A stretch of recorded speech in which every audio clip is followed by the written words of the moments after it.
말씀에 좀 집중해 주시면 좋을 것 같습니다. 우리 디모데후서 3장 16절과 17절 말씀을 같이 읽겠습니다.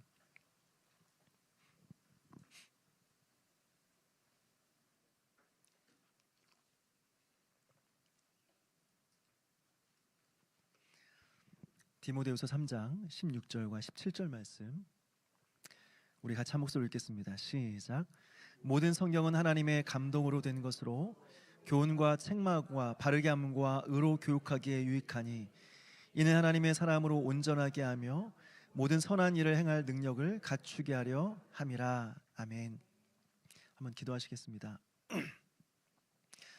하나님 아버지, 이 금요일 밤 우리가 하나님을 기억하며 주 앞에 나왔습니다. 이 시간 말씀을 듣고자 하오니 하나님께서 말씀을 들을 수 있는 마음을 허락하여 주시고 또 이 말씀을 통하여서 우리의 인생의 목적이 무엇이며 또 어떻게 우리가 알 수 있는지를 우리가 깨달아 날마다 그 말씀 앞으로 나아가는 우리 모두가 될 수 있도록 도와주시옵소서. 감사드렸고 예수님의 이름으로 기도하옵나이다. 아멘. 지난주부터 계속해서 웨스트민스터 소요리 문답을 여러분들과 함께 살펴보고 있습니다. 지난 시간에는 웨스트민스터 소요리 문답이 어떻게 나오게 되었는가 그 배경에 대해 살펴보았고요. 이어서 제 1문을 함께 살펴보았습니다. 이 1문의 질문이 무엇이었을까요? 인간의 목적이 무엇이냐? 인간의 근원적인 목적이 무엇이냐라는 그런 질문이었습니다. 그 답변은 인간의 주된 목적은 하나님을 영화롭게 하고 하나님으로 하여금 영원토록 즐거워하는 것입니다. 이것이 그의 답변이었습니다. 그래서 하나님을 영화롭게 한다는 것이 무엇인지 그리고 하나님을 영원토록 즐거워한다는 것이 무엇인지를 지난 시간에 살펴보았죠. 그렇다면 여러분, 하나님을 영화롭게 한다는 것은 무엇이라고 했습니까? 우리의 말과 행동을 통해서 사람들에게 하나님을 생각하게 만드는 것, 우리의 모습을 통해 사람들이 하나님을 생각하게 만드는 것, 이것이 하나님을 영화롭게 하는 것이라고 했습니다. 역시 예수님 믿는 사람 참 다르네, 확실히 하나님의 자녀들은 다르네, 이것을 깨닫게 하는 것이죠.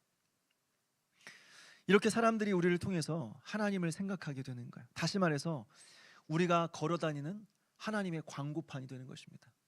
이것이 바로 하나님을 영화롭게 하는 삶이다라고 했어요. 그렇다면 하나님을 영원토록 즐거워한다라고 하는 것은 무엇입니까? 하나님만이 우리의 기쁨의 근원이 되신다라는 것을 믿는 거죠. 우리의 문제는 하나님이 아닌 것으로 기쁨을 누리려고 하는 것입니다. 이것을 죄라고 말씀드렸죠. 이것이 바로 우상숭배라고 말씀드렸습니다. 그렇다면 그리스도인들은 오직 누구로만 기쁨을 누리는가? 하나님으로만 기쁨을 누리는 것입니다. 하나님 외에 다른 어떤 것으로도 기쁨을 누리지 않는 것이죠. 이것이 바로 하나님을 영원토록 즐거워하는 것이다 라고 말씀을 드렸습니다. 여기까지가 우리가 함께 살펴봤던 내용이고요. 지난 시간에요. 그렇다면 하나님을 영화롭게 하고 하나님으로 영원토록 즐거워하는 것, 이것이 바로 인간의 목적이라고 했는데 오늘 2문은요 이 1문과 연결이 되고 있습니다. 우리 2문 말씀을 2문 질문과 답을 우리 함께 좀 읽어봤으면 좋겠는데요. 한번 PPT 준비가 됐습니까?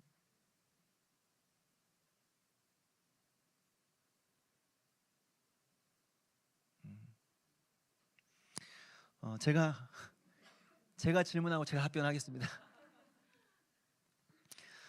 질문 두 번째 이제 웨스트민스터 소요리 문답 제 2문입니다. 질문입니다. 우리가 하나님을 영화롭게 하고 하나님을 즐거워하기 위해서 하나님이 우리에게 주신 규칙은 무엇입니까? 그 답변은 무엇이냐면 구약 성경과 신약 성경 안에 있는 하나님의 말씀은 우리가 하나님을 영화롭게 하고 하나님을 즐거워하기 위한 방법을 가르쳐주는 유일한 규칙입니다. 이렇게 답변하고 있어요. 여러분, 1문이 인간의 주된 목적이 무엇이냐라는 것을 질문하는 것이었다고 한다면 2문은 그 방법에 대한 것입니다. 쉽게 말해서 이런 거죠.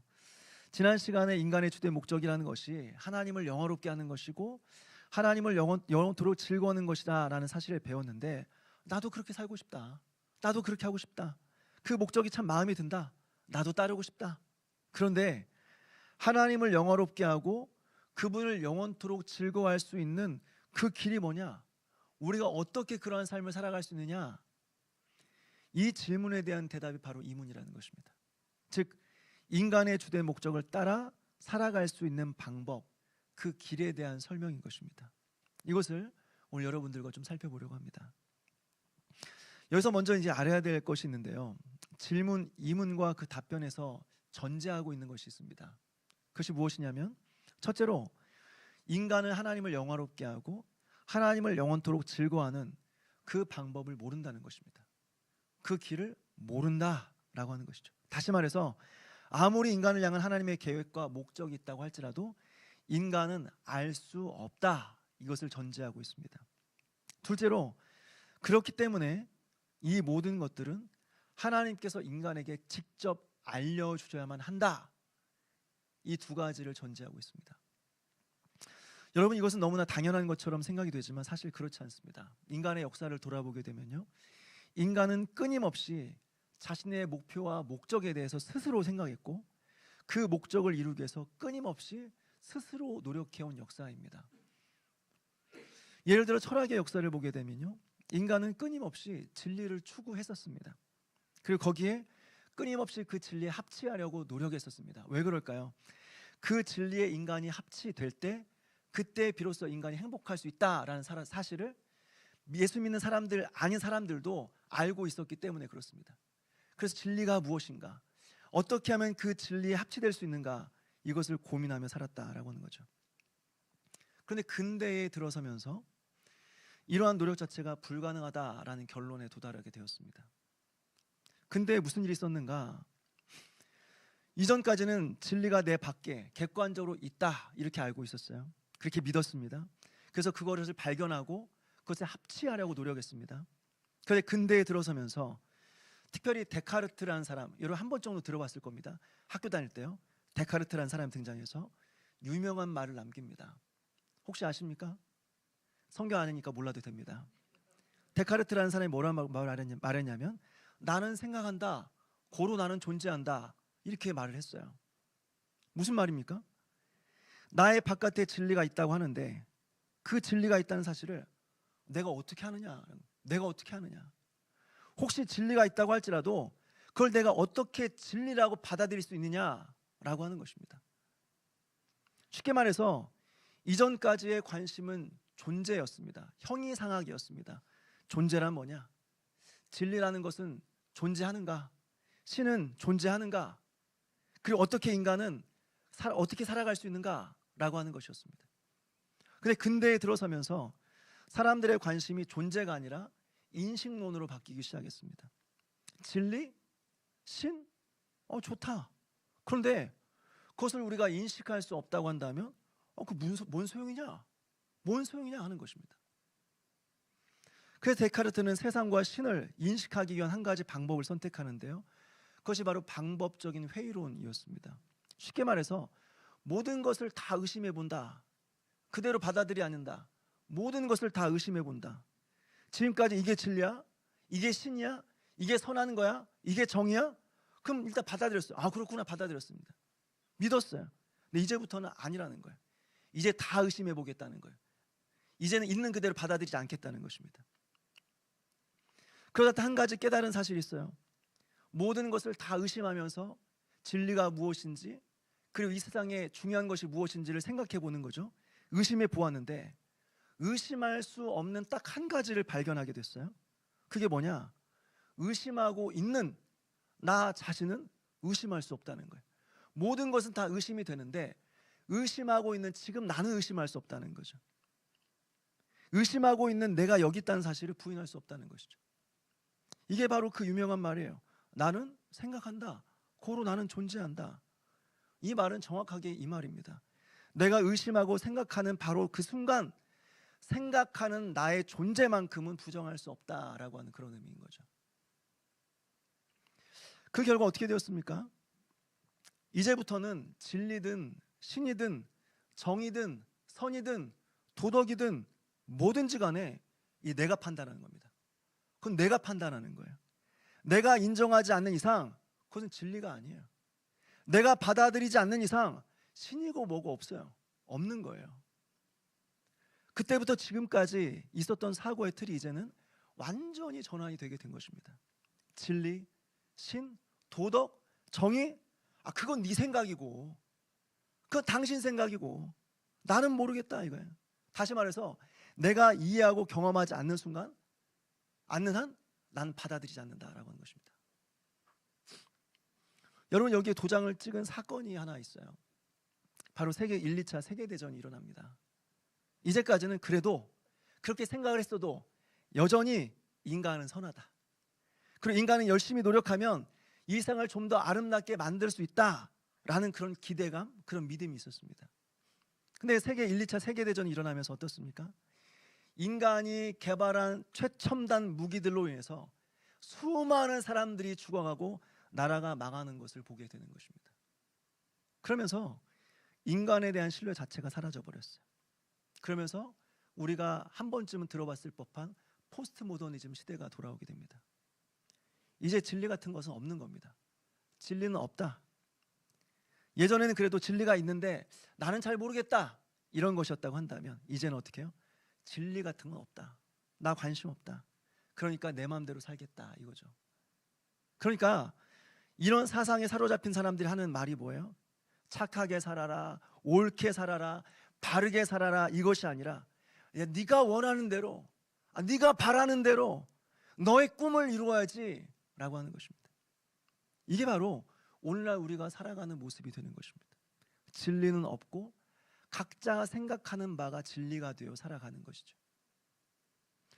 여러분, 이것이 바로 인간의 역사입니다. 끊임없이 진리를 추구하고 그 진리의 합치됨으로 진정한 행복이 무엇인지를 생각하며 꿈꾸었지만 결국에는 어떻게 되었느냐?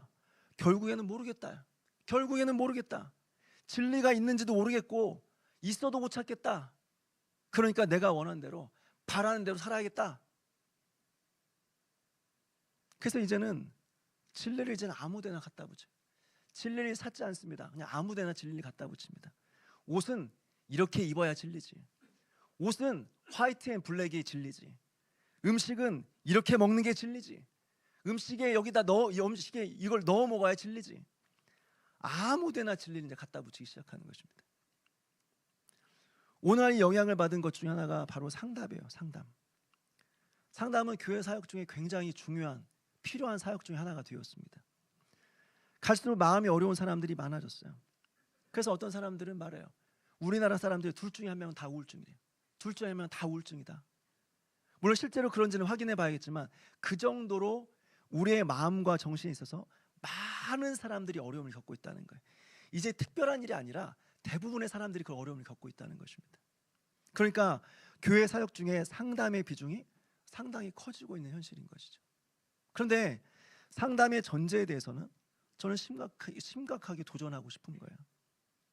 성경의 전제는 뭐냐? 우리가 죄인이라는 거예요. 성경이 말하고 있는 전제는 우리가 죄인이다. 그런데 그래서 우리가 하나님으로 뜻으로부터 벗어났다. 그러니까 이 괴로움의 문제, 이 어려움의 문제를 해결하기 위해서는 어떻게 되느냐? 죄를 회개하고 주님의 뜻으로 돌아와야 된다. 이게 성경에서 말하고 있는 것입니다.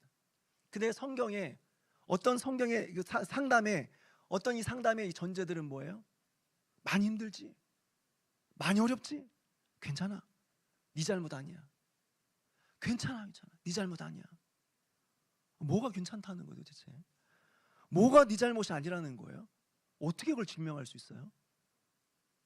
전부 다 인간적이고 상대적인 내용이라는 거예요. 전부 다 자기 중심적인 거라는 것입니다. 이것은 비단 상담의 문제뿐만이 아니죠. 예배도 마찬가지죠. 여러분, 예배의 1차적인 목적이 무엇입니까? 예배의 1차적인 목적은 하나님께 영광을 돌리는 것입니다. 그렇다면 예배에 있어서 우리가 가장 초점을 맞춰야 되는 것이 무엇입니까? 나를 통해서 하나님께서 영광을 받으셨는가? 만약 나를 통해서 하나님께 영광을 받으시지 않으셨다고 한다면 뭐가 문제이지? 내가 혹시 준비되지 않은 마음으로 예배를 드리고 있는가? 예배에 온 마음을 쏟지 않은 것은 아닌가? 아니면 혹시 내 마음에 합당한 그런 형식을 중요하지 않게 생각하면서 그렇게 예배 드리고 있는 것은 아닌가? 이게 아니라 아무런 준비 없이 교회에 오는 것입니다. 그 준비 없이 예배를 드리는 것입니다. 왜요? 내가 바쁘다는 거예요. 힘들게 일하고 오느라 교회 오는 것만으로 대단하게 생각하라 라고 하는 것입니다. 그리고 예배 때 내가 듣고 싶은 말씀이 딱 틀리면 아멘 할렐루야 응답받았다 하는 것이고, 아니면 오늘 예배 별로야. 여러분 잘 기억하십시오. 예배의 성공과 실패의 기준은요, 내가 은혜 받는 게 아닙니다. 다시 말씀드립니다. 예배의 성공과 실패의 기준은 내가 은혜 받는 게 아니에요. 내가 심란했는데 예배를 통해서 마음이 조금 평안해졌다? 여러분 이게 아닙니다. 예배의 성패는 나로 하여금 하나님께서 영광을 받으셨는가, 이것입니다. 그런데 대부분 어떻습니까? 전부 자기 중심이죠. 생각은 전부 자기 중심적으로. 내가 좋으면 좋은 예배인 거예요. 내가 안 좋으면 안 좋은 예배예요. 내가 판단하는 거예요, 그거를. 왜요? 이것이 인간이에요. 스스로 깨닫지 못하는 것입니다. 하나님께서 정확하게 가르쳐 주지 않으면 무엇이 참된 진리인지를 모르는 거죠. 그래서 우리에게는 성경이 필요해요. 우리는 성경을 통해서만 어떻게 우리가 하나님을 영화롭게 할 수 있는지, 그리고 어떻게 하나님을 즐거워하며 살아갈 수 있는지 그 방법을 깨닫게 되는 거죠. 다른 것으로는 알 수 없다라고 하는 것입니다. 성경을 이야기하기 전에 먼저 계시가 무엇인지를 말씀드리려고 합니다. 예전에도 계시에 대해서 제가 말씀드린 적이 있지만, 계시라고 하는 것은 열어서 보여주다라는 이런 의미가 있다고 말씀드렸습니다. 감추어져 있는 것이 있었는데, 덮여져 있는 것이 있었는데 그것을 드러내어 보여주다, 이것이 계시라고 말씀을 드렸습니다. 그렇다면 여러분, 하나님께서는 우리에게 드러나신 분이십니까? 우리가 하나님 볼 수 있습니까? 없죠. 우리의 눈으로 볼 수 없습니다. 하나님은 우리에게 감추어진 분이십니다. 그렇다면 어떻게 우리가 하나님을 알고 하나님을 영화롭게 할 수 있을까요? 어떻게 하나님을 예배할 수 있을까요? 그래서 하나님께서 처음 우리에게 자신을 드러내어 보여주셨는데, 이것이 계시고, 이 첫 계시가 무엇이냐면 일반 계시예요. 일반 계시. 이 계시를 일반 계시라고 하는 것은 모든 사람들에게 공평하게 드러나셨다는 것입니다.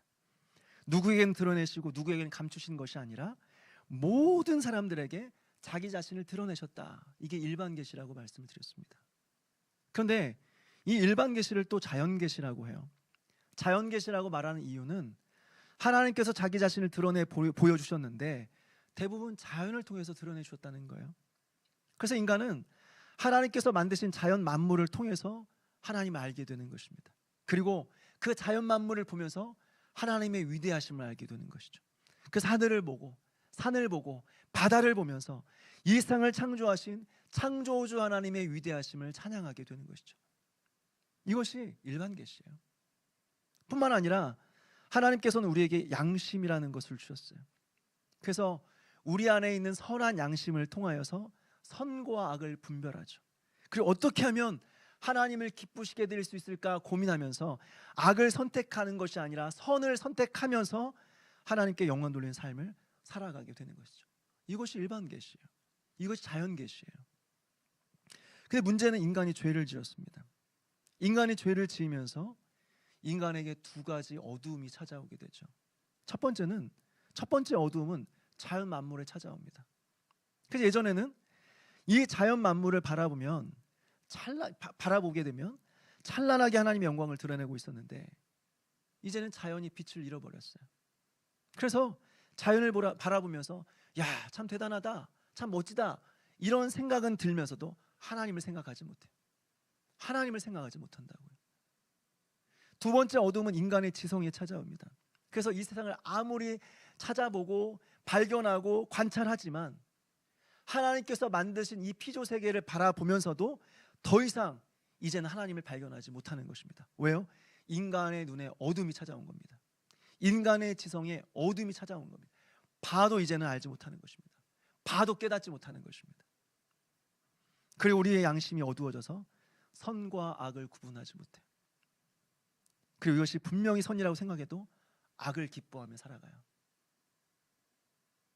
무엇보다 인간이 죄를 지으면서 일반 계시, 이 자연 계시의 한계가 명백하게 드러났죠. 그 한계는 무엇이냐? 이 일반 계시에서는 인간이 죄인이라는 사실을 더 이상 가르쳐주지 않죠. 그리고 이 죄에서 구원받을 수 있는 유일한 길이 예수 그리스도시다라는 사실을 일반 계시는 우리에게 가르쳐주지 않습니다.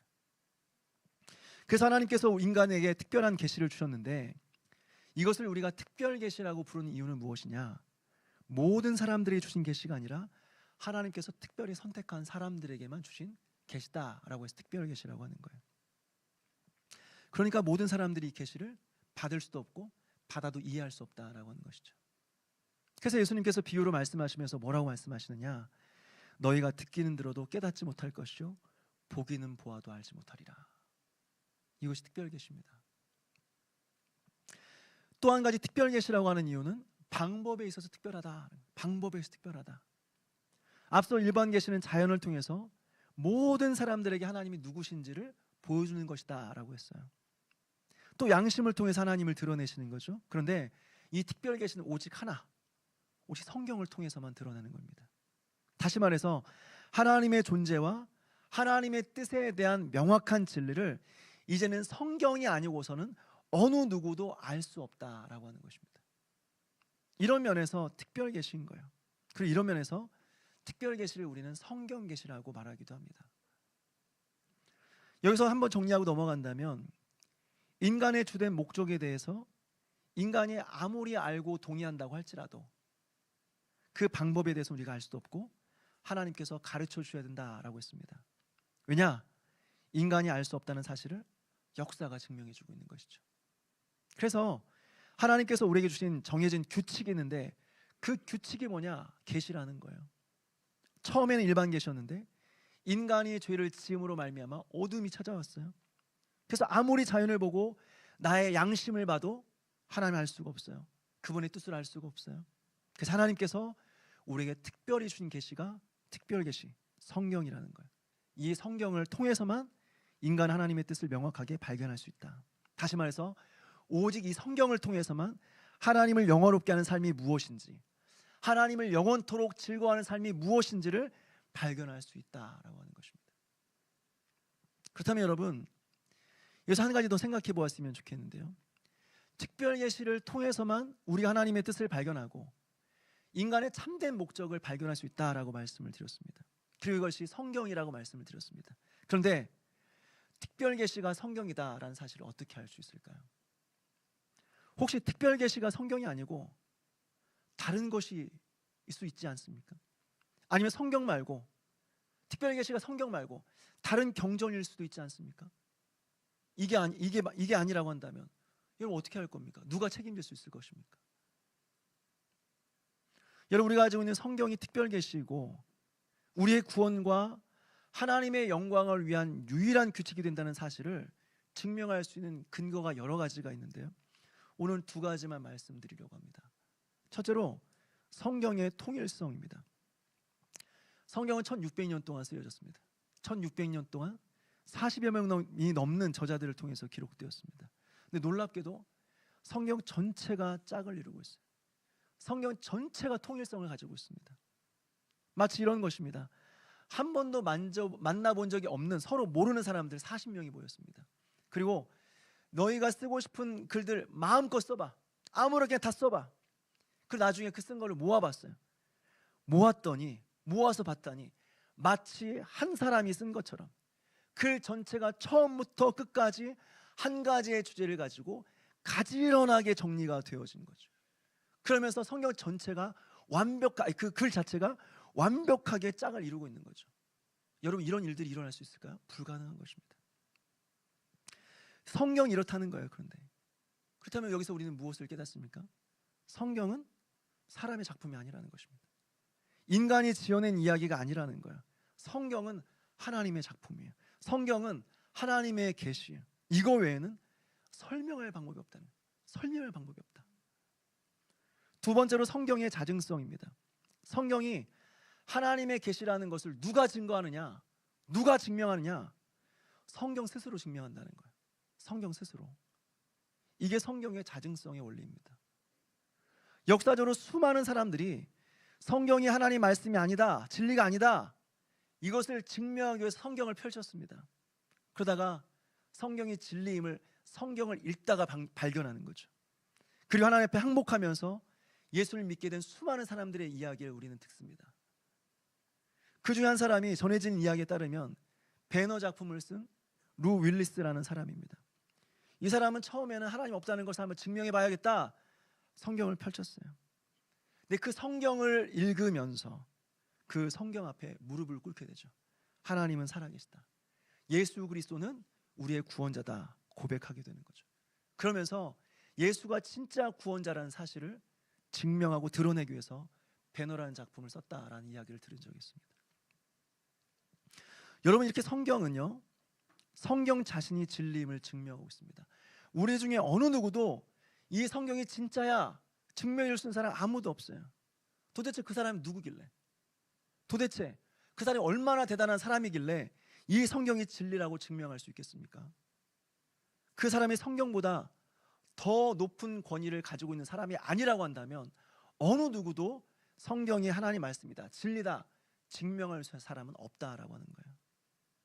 그래서 예전에 누군가 한 분이 저에게 질문을 주었는데 그중 이런 내용을 주고받았던 것 같아요. 어떤 사람들, 어떤 부류의 사람들, 실제 어떤 부류의 사람들이 있습니다. 킹 제임스 성경만이 오류가 없는 진짜 성경이다 믿고 있다라고 하는 것입니다. 여러분 한번 생각해 보십시오. 아니, 이 세상에 그렇게 많은 종류의 성경이 있고 그 대부분의 성경은 다 번역본입니다. 전부 다 번역본이라고요. 그냥 번역본이 아니라 누군가 번역해 놓은 것을 또 번역하고, 번역하는 걸 또 번역하고, 그 번역하는 걸 또 번역한 거예요. 번역을 거친 성경 우리는 가지고 있습니다. 근데 왜 그 중에 왜 킹 제임스 성경만이 오류가 없는 하나님의 말씀이냐라고 하는 거예요. 왜? 무슨 근거로? 특별히 우리나라에 들어와 있는 킹 제임스 성경은요, 영어 킹 제임스 성경이 있는데 그걸 또 누군가 알지도 못한 사람이 번역해 놓은 겁니다.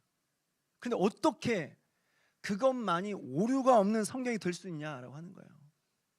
왜? 나머지 성경은 다 오류가 있는 성경이고 왜 그 성경만 오류가 없는 진짜 성경이냐라고 하는 것이죠. 도대체 그걸 누가 정하는 겁니다. 도대체 누가 정하는 거예요? 그 사람이 성경보다 더 높은 권위 있는 사람입니까? 하나님보다 더 높은 권위 있는 사람입니까? 그런 사람은 없어요. 그러니까 그런 주장 자체가 말도 안 되는 주장이라고 하는 것입니다. 성경은 오직 성경 스스로 증명하는 것입니다. 우리가 성경을 읽다 보면 성경이 하나님의 말씀이라는 것을 성경이 증명한다고요. 이게 성경의 자증성이라는 거예요. 그래서 우리는 오직 이 성경을 통해서만 하나님을 알 수 있는 것이고 하나님의 뜻을 알 수 있는 것이고 오직 이 성경을 통해서만 하나님을 영화롭게 하는 것과 그분을 영원토록 즐거워하는 것이 무엇인지를 우리는 배울 수 있다라고 하는 것입니다. 그러니까 어떻게 해요? 여러분, 성경을 가까이 하십시오. 그래서 성경을 통해서 인간의 목적대로 살아가는 것이 무엇인지를 배우는 저와 여러분 되시기를 주님의 이름으로 축원합니다. 마지막으로 이것과 관련해서 몇 가지 질문이 있다고 생각이 됩니다. 첫째로, 성경을 통해서 하나님을 영화롭게 하는 것과 그분을 영원토록 즐거워하는 길과 방법을 배우지를 못했어요. 그런데 세상에서 교회 다니는 사람들보다 훨씬 더 양심적으로 살아요. 훨씬 더 도덕적으로 살아가요. 이런 사람들을 우리가 어떻게 생각해야 되느냐라고 하는 것이죠. 여러분, 이것은 명확합니다. 성경을 통해서 배우지 않으면 그들의 삶이 아무리 양심적이고 아무리 도덕적인 삶을 살았다고 할지라도, 심지어 그들의 삶이 위대하고 모든 사람들에게 칭송을 받을 정도로 위대하고 이상의 어마어마한 업적을 남겼다고 할지라도 성경이 아니고서는 하나님께서 원하시는 삶을 살아갈 수 없다라고 하는 것입니다. 하나님께서 그 삶을 인정하지 않으신다. 앞서 말씀드린 것처럼 역사가 이것을 증명하고 있다라고 하는 것입니다. 둘째로, 성경을 통해서만 하나님의 뜻을 제대로 알 수 있다고 한다면 성경을 싫어하는 사람은 어떻게 되냐? 성경을 가까이 하기 싫어하는 사람들은 어떻게 되느냐라고 하는 것이죠. 여러분, 그러한 삶이 지속된다고 한다면 그 사람은 절대로 하나님의 뜻을 알 수 없습니다. 하나님의 뜻대로 살 수 없습니다. 물론 하나님께서 마음만 먹으시면 그들의 마음을 열어서 성경 말씀을 듣게 하시고 깨닫게 하실 것입니다. 그렇지만 확실한 것은 무엇이냐? 성경이 아니고서는 하나님을 알 수 없고 하나님의 뜻을 발견할 수 없다라고 하는 것입니다. 셋째로, 성경을 읽지 못하는 사람들은 어떻게 해야 되느냐라고 하는 것입니다. 또는 나이가 너무 어려서 이해를 못하거나 지적 장애를 가진 사람들은 어떻게 해야 되느냐라고 하는 것입니다. 여러분, 성경이라고 하는 것은 꼭 읽어야만 알 수 있는 것은 아닙니다. 누군가를 통해서 전해 드릴 수도 있는 것이고, 설교를 통해서도 하나님의 뜻을 알 수 있는 것이죠.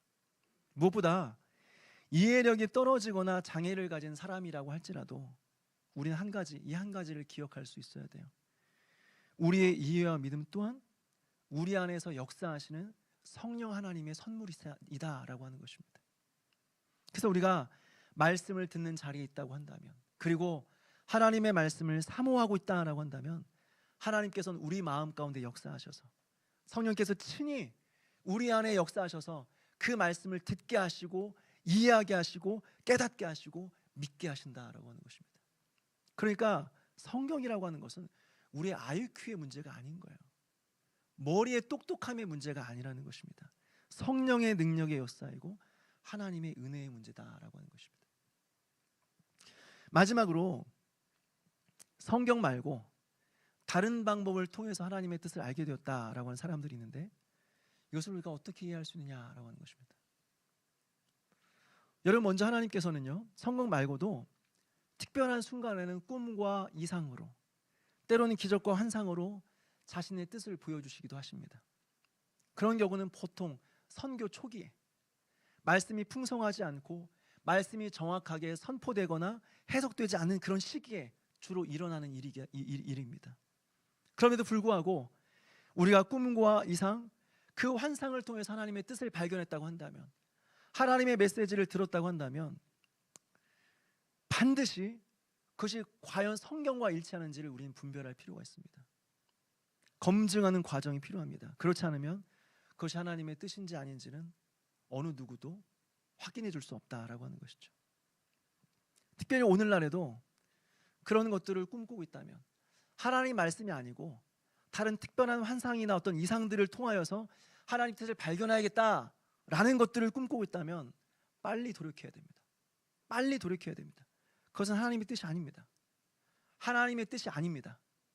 명백한 하나님의 뜻이 이 성경에 기록이 되어 있고 수많은 교회와 설교들이 울려 퍼지고 있음에도 불구하고 희미한 환상, 희미한 꿈에 의지하고 있다고 한다면 그것은 하나님이 주신 것도 아니고 아무런 권위도 없는 것입니다.